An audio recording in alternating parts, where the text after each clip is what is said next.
Welcome to episode 3 of Copa America previews. Today is the land of Los Incas, the national team of Peru. It's been a tumultuous and turbulent as CONMEBOL World Cup qualifiers have been disastrous, to say the least. Looking like Fire Festival out there. But with a new manager and a new crop of players, is there some new rejuvenation with this side? Or are we going to see the same old from the CONMEBOL World Cup qualifiers kick in at the Copa America? Remember to hit the like button and subscribe to the channel if you're new around here, as we are previewing every nation for the Copa America. Remember to download SofaScore. You can keep up with everything Peruvian football on SofaScore. You can check out the league and all the stats that's going on there. Link is in the description down below. But now, let's get to the preview of Los Incas. I mean, the first thing we have to highlight with the national team is their results recently have not been great. I mean, look at CONMEBOL World Cup qualifiers. 1 point. It took until the 5th match day against Venezuela to get their first goal. And if you heard the commentary from Peruvian TV, they were going crazy. It's like they won the World Cup. And I don't blame them, because I watched that game, the La Paz away to Bolivia. It was horrendous. Oh my, that was one of the worst performances I have ever seen in CONMEBOL World Cup qualifiers. And I've been watching CONMEBOL World Cup qualifiers since 2010. That was disastrous. No imagination, nothing. I mean, Bolivia were just looking like prime Brazil out there. And Peru had no answer. And Reynoso was basically the Peruvian Frank Lampard. And he was terrible. He got sacked, and we're going to talk about the new manager very shortly. The problem is this team doesn't have the confidence right now. I think that's the biggest issue. You know, last couple of years, 2016 to 2021, Peru were on a high. They were on a high. They qualified to the World Cup for the first time in, 36, 40 years? They made it to a Copa America final. They made it to a Copa America semifinal. So this team were on such a high, and the fans knew it. And the fans believed in this national team. But now I think you have to hit reality and say, they're just not that team right now. And I think the results prove it. Recent results, I mean, they beat Dominican Republic.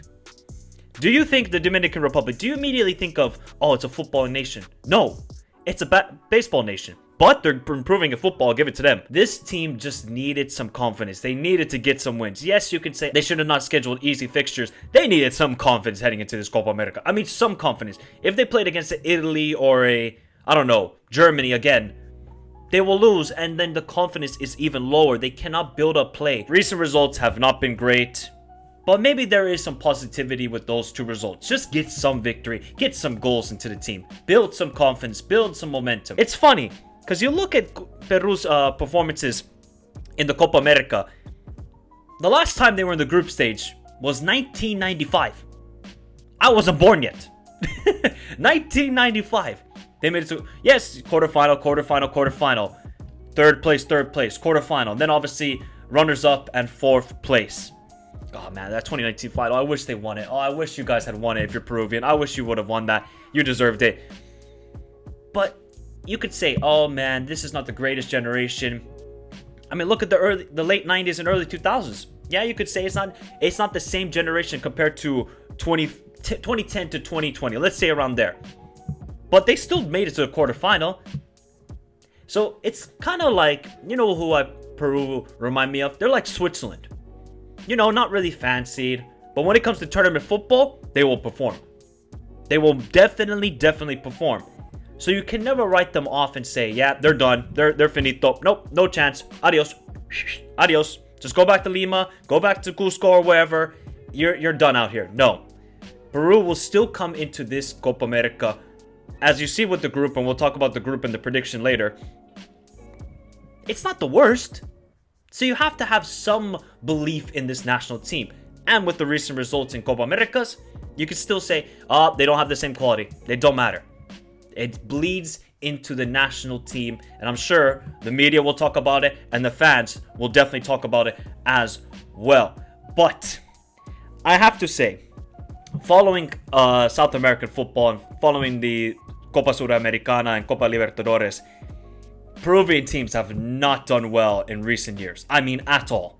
Yeah, this year, look, Universitario beat Independiente de Valle from Ecuador. Alianza Lima, I think they drew with, it was Palmeiras or Fluminense, if I'm not mistaken. So this season has actually been quite good. The last couple years has been disastrous. And if your league, like, look at, I don't want to compare, countries, but look at Ecuador. They have a club in Independiente that's done well, is breeding new players, and I think the league has realized, and they've getting competitive, and now you see Ecuadorian teams do well. The problem for Peru is, I just don't see any sort of positivity with this league. I don't. I'm sorry, guys. It sounds harsh, but I'm just trying to be realistic, and from an outsider's view, I don't have any connection with South America, right? I just look at the league, and the league is not producing young ballers. There's some guys now that have went to Mexico, and we'll talk about the players soon. But when it comes to being competitive within the continent, it hasn't been there for a couple of years. It hasn't. I hope it changes, and maybe some changes are going to happen. You guys let me know in the comments if you do follow Peruvian football intensively, especially for the league. But from an outsider's point of view, it doesn't look good. And I think then that affects the national team. If your league is doing well, you can always bank on it. Okay, we might not have some guys playing in Europe or MLS or Liga MX, but we can always bank on our league providing ballers. You cannot really say that about the Peruvian football right now. You cannot. So that's going to be the issue. But now there is a new manager in town. After Reynoso, who was an absolute bum, let's just keep it right. He was a bum.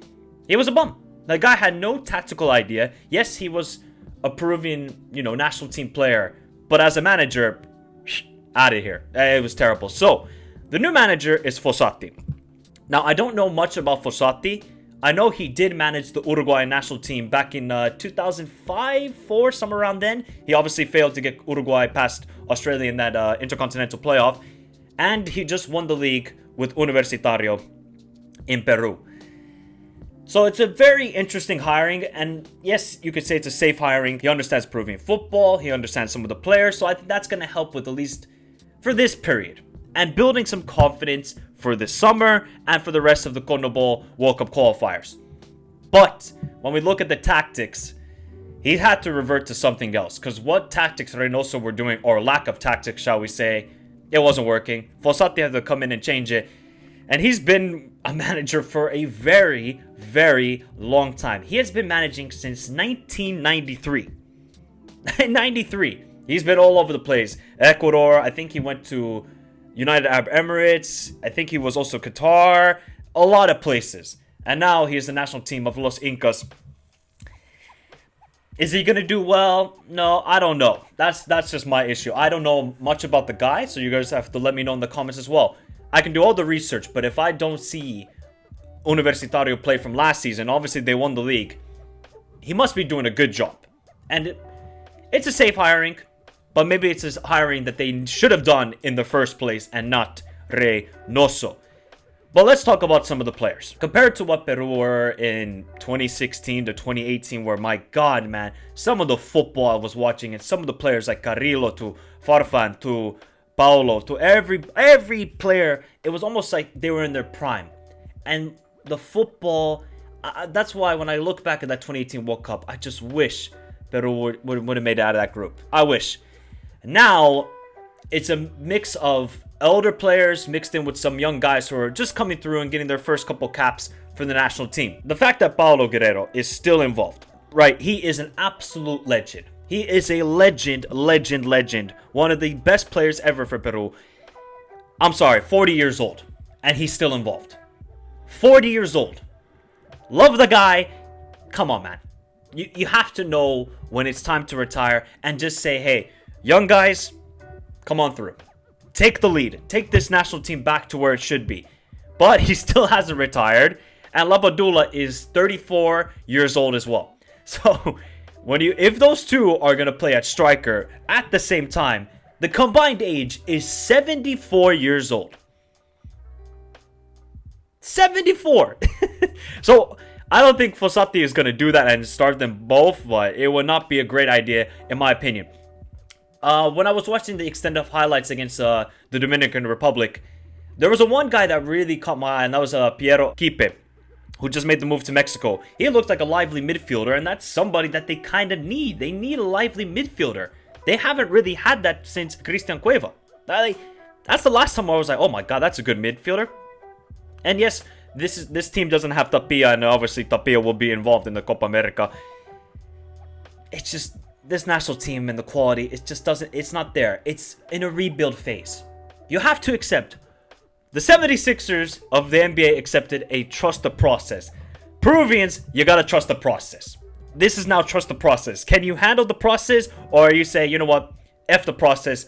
I'm going somewhere else. Or I'm just not gonna follow football for a while. Or just follow club football.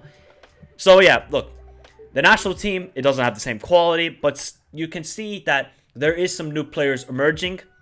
It's just a little too early to speak upon on how good they will be. And how can they replicate to 2018, 2019, and 2021. Can they replicate that? Time will tell. Let's talk about tactically how Fossati will approach this. So the top lineup was Reynoso's last game. So obviously 4-3-3, and now Fossati went F that. We're going to 3-5-2. I don't want to see the two strikers as Lapadula and Guerrero. I don't want to see it. I'm sorry. That would be Operation Disaster. Operation Disaster. What he should go with, and I was really impressed by this player watching the Copa Libertadores, was Jose Rivera from Universitario. He got the 2 goals against Independiente. He looked pretty good. Play him alongside Lapadula. That way, Jose looked like he was able to move around the pitch. Something that Paulo can't do. Yeah, maybe Paulo has the technical ability, but Jose is at least a lively player. I can't imagine that they're going to dominate the ball. They're going to be a bit more of a counter-attacking team in the Copa America. So play Jose and maybe Lapadula. You guys let me know in the comments. Who should be the 2 guys up front? I think the midfield is pretty good. Peña, you got Castillo, and you got Kipe. And obviously you're going to add Tapia to wherever position he's going to play. So I think Kipe looked good. Peña, I think he's a guaranteed starter. And then Tapia in the midfield, but Castillo looked pretty good. I've heard some good things about Castillo from Gil Vicente in Portugal. So you can see that there's 2 or 3 guys in the midfield especially that have promising futures. Not right now. And the fullbacks, I mean, I'm wearing a Boca kit because I love Advíncula. Advíncula is one of my favorite players from South America. I mean, the goal he scored in the Copa Libertadores final was ridiculous. I mean, the guy loves scoring goals. But Oliver Sonne, I have watched Oliver Sonne in Denmark a couple of times. He looks good. The problem is he's a right back. So he's a good bench option. Sonne will be a super sub. It's going to be very interesting to see how Fossati will approach this Copa America. Is it going to be defensive, counter-attacking football? I think that's the way. I don't think Peru can go toe-to-toe with other nations in the Copa America. They're just going to have to play it, not really safe, but they got to play cautious. They don't have those sort of players to go gun-ho, yeah, we're just going to play a basketball match. You attack, I attack, you attack. It's got to be a little bit more controlled. Know when to attack, know when to defend. And I think that's the approach Peru have to have at this Copa America. And then finally the group. And my prediction for Los Incas at this Copa America. I'm going to be honest. I don't have a lot of faith. I wish I had more faith. Because you look at the recent performances in Copa America. You say, Michael, we've made it out of the group. We've made it to quarterfinals. We've made it to semifinals. We made it to finals. I can understand that. But now it's a new time. As the saying goes, good things must come to an end. And right now, it's not looking fantastico heading into this Copa America. This group is not the most daunting. We all know Argentina, they're going to win this group. It's guaranteed. Guarantee, as Charles Barkley would say. And then you have your rivals, Chile. Now that's going to be awesome to watch. That's the first match day. And I already previewed Chile. And we know who the manager for Chile is. And then Canada is a who knows situation. So it's not the most daunting group. Imagine if you're Peru. You just win that first game. That's it. That's it. You can just win that first game against Chile. And you have 3 points. And all you need to do is maybe get a draw against Canada. That might be enough. That's the approach they have to have. Win that first game. Knowing that you're going to take an L against Argentina. The rest, fight for it. But with the way this national team is going, and what I have seen in CONMEBOL World Cup qualifiers, yes, the friendlies, they won, but come on. It's not the most daunting of opponents. I think it's group stage, and I'm going to be max quarterfinals. That's the maximum.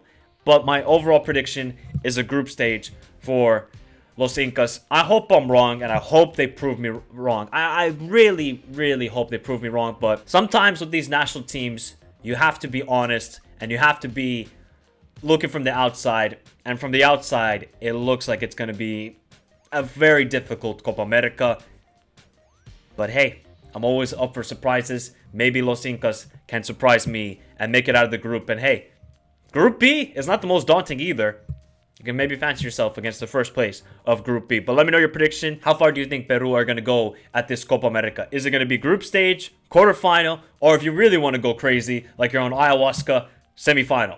Hey, maybe even win it. Who knows? We live in a crazy world. But there's my preview and prediction for Peru in this Copa America. Should be a fascinating one and one that's going to start a new rebuild. That's what it is. Project rebuild for this Copa America for Los Incas. But I want to hear your thoughts in the comments down below. Remember to hit the like button, subscribe to the channel if you're new around here, as we are dropping a lot of Copa America content heading into the summer, as it's going to be an awesome, awesome tournament. But have a beautiful day. Stay safe in this crazy world. And until next time. And next team is Canada. Adios.